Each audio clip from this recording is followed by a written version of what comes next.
What does a U.S. presidential press secretary and an Indonesian pop star have in common? No comment. No, I wasn't trying to be coy, and this isn't one of those blind items. I'll explain on today's episode of Life's Potluck Buffet. I'm John Paulus. So glad that you tuned in. No comment, no comment, no comment. We hear it a lot in our media world, but how did this all get started? And what does it mean for YouTube and for our work and lives? Well, we'll ask the cards later on for their comments. Oh, well, I wonder if there's a no comment card. I don't think so, but there might be one that's close. So let's start with answering questions, no comment. The idea of commenting on things is age old. And by commenting, I mean giving notes or annotations or responses to things that other people have written or said and to questions that other people have asked. I mean, this goes back to ancient times. And in Latin, that's where we get the word comment from. That's old news. But when did it start becoming part of the news and part of responding to the news and to journalists? Well, we probably have U.S. President Harry Truman to thank for it because he took the advice of his press secretary, newspaper man Charlie Ross. And Charlie Ross and others, Charlie Ross says that a group of him and his colleagues were trying to impress upon the president at the time that it was important when answering journalists' questions that he occasionally pull out the answer, no comment, on something that he should best leave alone. And that idea of responding no comment came out of journalistic practices, but those practices also came out of U.S. Surveying practices. So, for example, in the 1890s, when the official U.S. book of recipes for various medicines was being revised, a survey was sent out to educators to see what the state of the field was in regard to this book. And they were asked a series of questions to which the possible answers were yes, yes qualified, no, no qualified, and no comment. And this idea of responding no comment or saying no comment or that you have no comment about something that you're asked or some writing goes back even further. There's a great example when the U.S. Department of State was embroiled in a diplomatic crisis in the 1790s with France. The records of the correspondences there, which were sent with commentary from the appropriate officials to the president of the United States at that time, who was John Adams, and then on to the Senate and House of Representatives of the United States, in other words, U.S. Congress. That commentary on letters received would say things like, letter number 34, no comment. So this idea of responding no comment in writing and also in verbally goes back a long way. But as a tool to avoid answering a question that you're asked by a journalist was absolutely perfected by the Truman administration.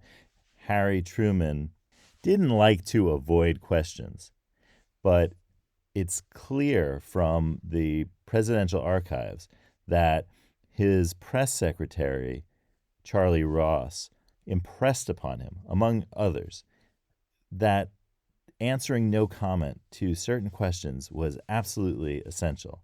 And one day, President Truman started to answer questions with no comment. And he would continue to do so for the rest of his presidency. And in fact, he would actually address this topic with journalists, with editors of newspapers. And this is also in the presidential archives of Truman, where he says, I don't like to say no comment often. I find it to be stilted, but I occasionally must make use of it. But the fact that he even brought this up makes it kind of clear that he was a little bit uncomfortable with this whole no comment thing, and that, in fact, he hadn't come up with it, since you don't usually call stilted things that you come up with.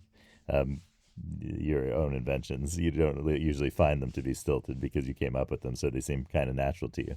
So at the same time, it also, more than searching through the presidential records that are online and doing a quick search, no comment, he used it more than just once in a while, but used it effectively. But no comment wasn't only a great tool for Harry Truman. It was also a great tool for the First Lady, Bess Wallace Truman, who found no comment to be quite effective for questions about her own activities. And we have great records of this as well, questions that she simply thought were none of the business of reporters. And I think White House Press Secretary Charlie Ross is smiling somewhere to know that the most watched video for no comment as a title is a music video by Indonesian pop star Tuti Wibowo, whose video No Comment has actually been remade. And so the one that has the most views is from 12 years ago, but it was also remade a year ago with Tuti Wibowo and Bunda Korla. And these two artists, their video together has 17 million views. So if you add together all of the Tuti Wibowo videos related to no comment, that's a lot of views. And the best part is, and this is why I think Charlie Ross is smiling somewhere, is that Tuti Wibowo uses the English no comment. It's not translated into the Indonesian language because the English expression no comment captures it so well and has become part of a global lingua franca vocabulary. So let's ask the cards for their comments on no comment and see what they have to say. At the bottom of the deck is a very famous card, Passions Are for Hobbies, which I drew yesterday for the umpteenth time in the past year. Here we go. Yellow lemons, blue dumplings, magenta noodles, cards, tell us some things.